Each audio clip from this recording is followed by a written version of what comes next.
नमस्कार. आज आपण बोलणार आहोत एका अशा विषयावर जो आपल्या सगळ्यांच्या सुरक्षेशी थेट जोडलेला आहे, अग्निसुरक्षा. कारण बघा, योग्य वेळी योग्य माहिती असली ना, तर खरंच कुणाचा तरी जीव वाचू शकतो. चला तर मग या महत्वाच्या विषयाबद्दल सगळं जाणून घेऊया. विचार करा, जर घरात किंवा ऑफिसमध्ये अचानक आग लागली तर सगळ्यात आधी काय कराल? अशा वेळी गोंधळून जाणं अगदी साहजिक आहे, नाही का? पण योग्य वेळी योग्य पाऊल उचलणं हेच खरं तर जीवन आणि मृत्यूमधलं अंतर ठरवू शकतं. आणि म्हणूनच अग्निसुरक्षेबद्दल माहिती असणं इतकं महत्वाचं आहे. कोणतीही आग विझवायची असेल तर आधी ती लागते कशी हे समजून घेणं खूप गरजेचं आहे. विज्ञानामध्ये याला अग्नित्रिकोण असं म्हणतात. चला बघूया हा अग्नित्रिकोण नक्की आहे तरी काय. हा बघा, हा आहे अग्नित्रिकोण.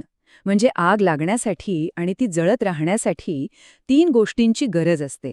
एक म्हणजे इंधन, म्हणजे लाकूड किंवा पेट्रोलसारखी जळणारी वस्तू. दुसरं म्हणजे उष्णता, जी त्या इंधनाला पेटवते. आणि तिसरं म्हणजे ऑक्सिजन, जो जळायला मदत करतो.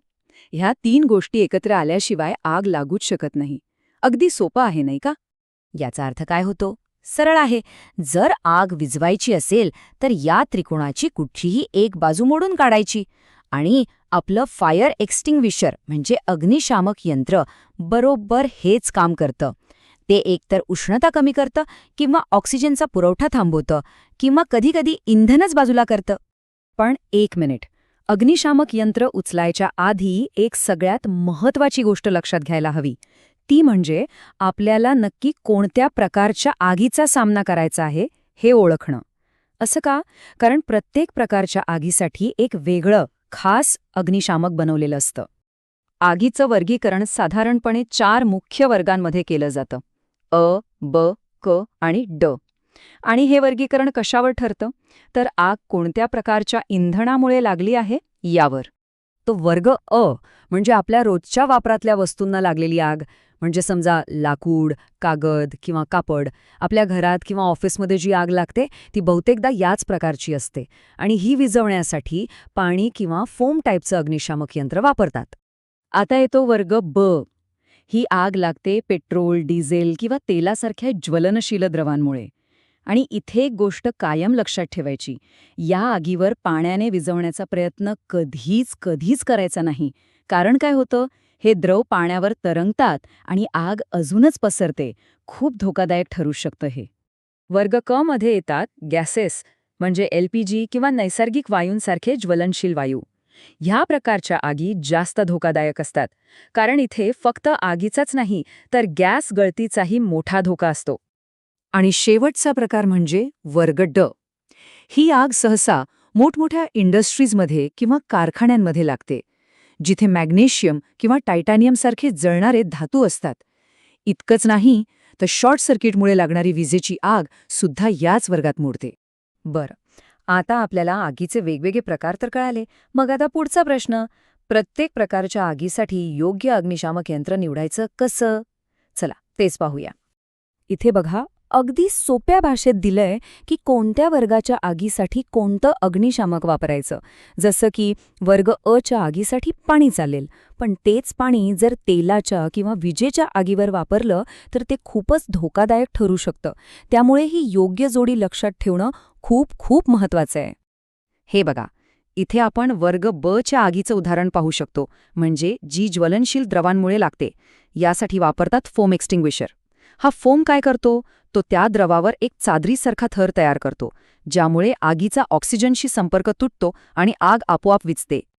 तसंच गॅस किंवा विजेच्या आगीसाठी ड्राय पावडर किंवा कार्बन डायऑक्साईड म्हणजे CO2 एक्स्टिंग्विशर वापरतात.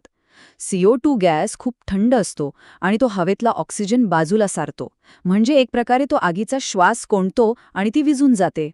ओके, तर आपण आगीचा प्रकार ओळखला, योग्य अग्निशामकही निवडलं. पण आता सगळ्यात मोठा प्रश्न: ते वापरायचं कसं? घाबरू नका, त्यासाठी एक इतकी सोपी आणि प्रभावी पद्धत आहे ना की तुम्ही कधीच विसरणार नाही. ही पद्धत इतकी सोपी आहे की कितीही टेन्शनची परिस्थिती असली तरी ती सहज लक्षात राहते. या पद्धतीचं नाव आहे PASS. पी म्हणजे पुल. सगळ्यात आधी ती सेफ्टी पिन खेचून बाहेर काढा. ही पिन लिव्हरला चुकून दाबण्यापासून वाचवते. मग येतो ए म्हणजे एम.